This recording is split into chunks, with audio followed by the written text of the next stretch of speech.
all of you, I think, know about MasterChef. That's that kind of programs that you can find internationally on television. They are all focused on cooking. Then the idea, my starting point was that mostly when you see a TV program, there is somebody cooking, and then television, when deals with food, is strongly focused on the skills that the cook must show to the audience about his capacity to cook. On the other side, what I try to stress is that on cinema people do cook, but that's not the important stuff. The important stuff is eating. Then there is dialectics that we can recognize, while the rhetorics on television is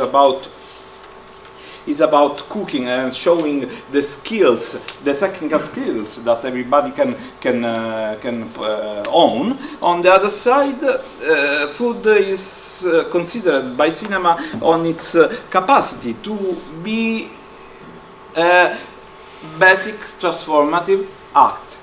The way the people eat in the movie is usually not considered on the level of the skills. Most of the cooks that you can spot in the movies that you may refer are not connected to the idea of being a brilliant chef. Maybe in the end now there is a fashion that movies of this kind are being released, but it's very recent tendency. On the contrary, in last centuries up to now, the most important thing is eating, and the way the people eat show how the food and a particular meal or a particular dinner is able to change the life of the one who is having that food forever. And then cook are the stars for the opposite reason than television. On the television, they are stars because they own a technique and they own the skills. On the other side, the cinematographical cooks are loved because they are able to have an existential role on the life that we is having dinner, considered central on the existence as a cinematographical subject. I brought you an example that for me is very interesting. We might watch it together. A little clip. There is one brother that is on the camera and the other is feeding his son. There are very interesting things to say about this video. For example, we might start that it's very ordinary. People, cinema remind us it's every day, and this video wouldn't be of no interest if it would have made today, because it's very ordinary. A couple feeding their son. But on the other side, the fact itself that this video was publicly aired and that it was made with a new medium give public resonance to this scene and make it such as marvelous. Because it's made with a new medium that it was at that time cinema. By the way, by looking at that video, we might recognize some little details that gives a lot of information on social conditions and characteristics of that society. And then studying food and cinema is very, let's say, informative on this point of view. For example, and for doing that, we must focus on details, on what is not on the center. I make you an example. Let's watch it again, and I will comment. Recognize some gender stereotypes. Here are reverted. You see, in general, you have the woman that is the mother that is feeding the son, while in this case we have a male, and then we have some gender interesting stuff to notice. On the class of the people that are eating and are in this picture, for example, we can see that the lady is very elegant, and that the background is kind of a villa, and then it looks like they are middle-aged. Middle class oriented couple. The filmic representation, and then it informs the reader and the spectator that outside of the camera there is someone that the kid is referring to. Huh? And that it's the uncle. That's why he's offering the biscuit to the uncle. Example of how cinema is and the act itself of eating in cinema is very informative of social issues. With Totò, in which you see there are again stereotypes that inform the reader and the spectator about social instances. For example, we can recognize that there is some rupture between the social condition of the people that are eating and the way that how the table is prepared. It's telling something of these people that were in a hunger, and this hunger was connected to something that it was also political, because Italy on that period was in the period in which the film was released was coming out of fascism, and then in the period of fascism poverty was out of fashion, and it was kind of forbidden to show social instances on that kind of film. Neorealistics directors for the first time show that the people are hungry, and then that over the surface that is made of luxury and of the rhetoric of wealth, there was people that was in difficulty, and then this is also very interesting. The most let's say intimate connections of the people. There are many movies that focus on the idea that there are the celebrations that have to have celebrated, and this celebration are usually celebrated on the dinner table, and then every single time that there is a celebration and the people are eating together, the cinema raises the issues of unity or disruption of this connection. Then, for example, there are many films on this kind. One that I enjoy, it's a comedy, very funny, from the 80s. It's called in English Planes, Trains and Automobiles, while in Italiano it's Un biglietto in due, with John Candy and Steve Martin, marketing manager, very well set, very rigid. Reunion are very unpleasant. I know that most of you can think of any reunion that you would have not gone to be forced to celebrate something that you don't feel part of. This movie is particularly interesting. It's called Parenti Serpenti, and in English is Dearest Relatives, Poisonous Relations, in which all the family gathers up to celebrate Christmas in an Italian town.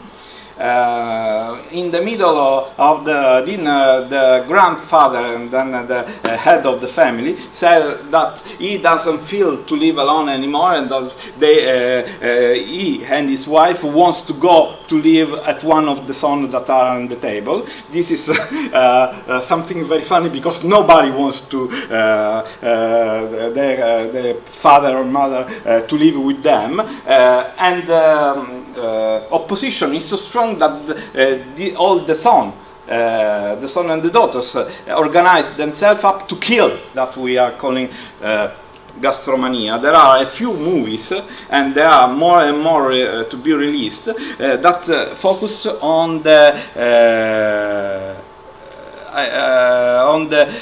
semiotic, let's say semiotic way of relating to food. And by eating in a different way, show the relativity of the way people eat in a given community. In general, this gives a big scandal in that community, the idea that someone can eat differently, and then this has immediately a political aspect. All the authorities get angry. For example, you can see in this picture Juliette Binoche from the movie Chocolat.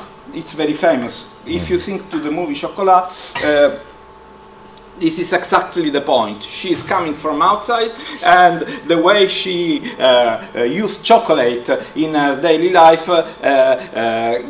go in contrast with the bigotry of the little town in which she is forced to behave. Cinema focused on food is the one that we might define a response, an answer to the glaciation of taste. The characters in the movies are in the beginning are unhappy. They don't know why. They will discover, thanks to an outlander cook, that the reason is because they eat bad, and then they will change up to find back the pleasure of eating, and then a kind of good balance between the reason of the body that were denigrated by too much ideologies. And with this idea of abstract ideology, I refer to religions. For example, Babette Fils is a film about religion and how Protestantism has been negative in the alimentation of the people in Europe, or for example also the necessity of capitalism, for example distribution or that kind of stuff. They are all considered as enemy of the good taste. That is also the same idea that comes, for example, from movement like slow food. The idea of refusing ideologies and too rigid regimes. Education that is dismissed by the reference with swine. Also recognizable is Ratatouille. I guess that all of you of a great chef and also son of an Italian. Then the two most important cuisines in the world are in his blood, but his characteristic is that he doesn't know to cook. Stereotypically, the historical enemy of the humans, if a man. What are the characteristics of the rat? That is a newcomer. It's an outlander. It's something that is someone who lives at the borders that asks for citizenships. This asking is not focused on his blood because he has no pedigree to show, but on his skill. He asks for citizenship to be admitted in the society just because he knows how to cook. The idea is that the movie begins with a status quo that is stressed by some authority, and then in the end, all this political structure, then the leaders of the groups and the main responsible of the status quo are totally reverted. They change. As I said, for example, there was that movie Ratatouille in which before the mouse, the rat, the community was shaped just by humans, and in the end of the movie we might recognize that there is a kind of internatural world in which mouses and humans collaborate for running a restaurant. Another example is the one of Babette, in which the strange Babette totally changed the way the Nordic people used to eat, and then they are totally changed forever. Another movie could be, for example, let me think, Big Night, in which two Italian Americans are always are running a restaurant, an Italian restaurant, and are looking for an admission on Italian American community and on American society in general. What is the problem then here? The problem is that that kind of movies make all the same question to the audience. That is, what should we do with alterity, with the other? On the other side, every single movie gives a different different answer to this question. Then alterity can be dismissed, can be absorbed, can be put in a ghetto, and every position that we might recognize on this political way of relating with the other can be recognized on the movie. That is the main focus of my idea of political. Which probably are not globally relevant and known, but for Bulgarian people would be really a delight even discovering, because usually they don't watch these movies from one, but we have episodes which are in our, how to say, cultural heritage and imagination, very good examples. So as I try to put the various brands from Lithuania and Estonia just to make it more comprehensible for three countries, you may think to, just put Give your cases. The reference. Yeah, wait, probably also Smilan can help with those. There are very good Bulgarian gags, so it's just a suggestion. This is, perfectioning the thing. It's a cosmetic change. What is the title? No, there is one particular movie which is about the feast. What was with it's Kufinci, the whole movie is how they eat. As much as possible, the examples in the all chapters a bit to cover the cultural heritage of the three countries. It's a touch of spice. It perfectly fits with this idea. Who is funny? Funny is a stranger, and is someone that is not recognized as citizen, not in Istanbul nor in Greece, and then he has a very huge problem with identity and is very peripheral, but by his peripheral position of being an outlander, an outsider, he manipulates through the way of cooking and making people eat the people.